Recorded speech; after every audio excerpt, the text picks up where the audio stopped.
this is Jo from Maths Tutor Me. Today we're doing circles and cylinders, and I have some challenge questions for you today.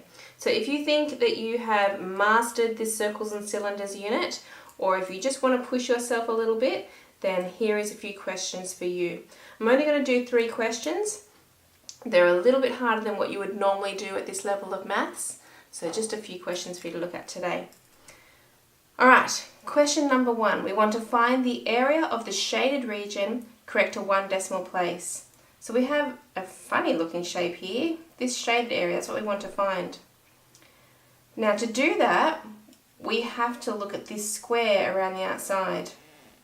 So we have a square, and what we actually have is we're cutting out a quarter of a circle.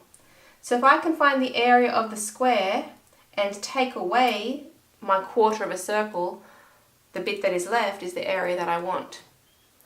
Okay, now the radius of my circle is this 21 meters here. So this is like the center of my circle here, and that would be the radius, 21 meters. Alright, so let's get started. A for area. The area of a square, the outside square, all you have to do for that is to times the side by itself. So we're going to write 21 squared. Okay, that's how we find the area of a square. Then we're going to subtract off our quarter of a circle. So we can put a quarter at the front of our area formula for a circle, which is pi r squared. Pi times by the radius, which is 21 squared. Okay, and that's it. So we have 21 squared minus a quarter of pi times 21 squared. And we get, it says to 1 decimal place, so we get 94.6 meters squared. Okay, that one wasn't too bad. Let's have a look at question 2. Calculate the size of the angle at the center of the sector. So normally when we have sector questions, we have an angle here at the center, which we call theta in the formula. In this question, we're going to be working backwards through the formula to try and find out what that theta is. So we're doing area, because this is 250 centimeters squared, so that's the area of the sector. Our formula for area is A equals theta over 360 times by pi, that's not a pi, pi r squared. Okay, so we can substitute in all the things that we know. We know the area was 250, so that comes underneath the A. Equals, we don't know the theta, so that will stay there. But we do know the radius, so we have pi times by 12 squared. Okay, so what we can do is we can find out what 12 squared is. So that's 250 is equal to theta over 360 times by pi times 144. Now, if you've done some equation solving before, that's what we need to do here. We need to move all these things away from the theta. So the first thing I might move is this 360. To move it, I can multiply 360 to both sides. That will get rid of that. So I'll have quite a big number now, 250 times 360. 90,000 is equal to theta times pi times 144.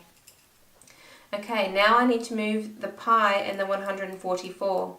So I'm actually going to divide by, I might divide by the 144 first.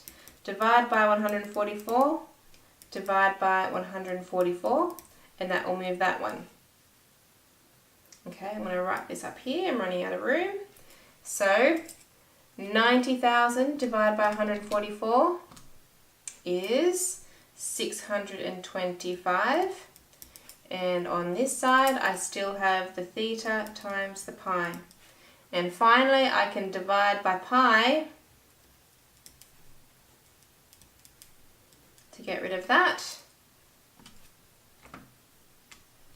Oops. And I find out that 625 divided by pi is 198, or if we do it to the nearest degree, 199. Theta is equal to 199 degrees. Okay, let's have a look at question 3. A circle has a circumference of 46.8 centimeters. Find the radius correct to 1 decimal place. So this is also working backwards. We've been given the circumference of the circle. So that distance around there is 46.8 centimeters. We're trying to find the radius. Okay, trying to find r. So we want the formula for circumference that has the radius in it. So that is c is equal to 2 pi r. Okay, so we can substitute in what we know. We know the circumference. So 46.8 is equal to 2 pi r. And like we did in the last question, we want to get r by itself. So to do that, I want to get rid of the 2 and the pi. Now you can do them one at a time like I did before, or you can do them together. So this time I'm going to do them together. I'm going to divide by 2 pi, divide by 2 pi, and that will get rid of that. So I want to type in my calculator 46.8, which I write it as a fraction, 46.8 over 2 pi. Okay, so I get radius, it's all by itself now, to 1 decimal place is 7.4 centimeters. And that's it. Alright, that's the end of today, and that's the end of our topic on circles and cylinders. Join me next time for a new topic. Keep practicing. Bye for now.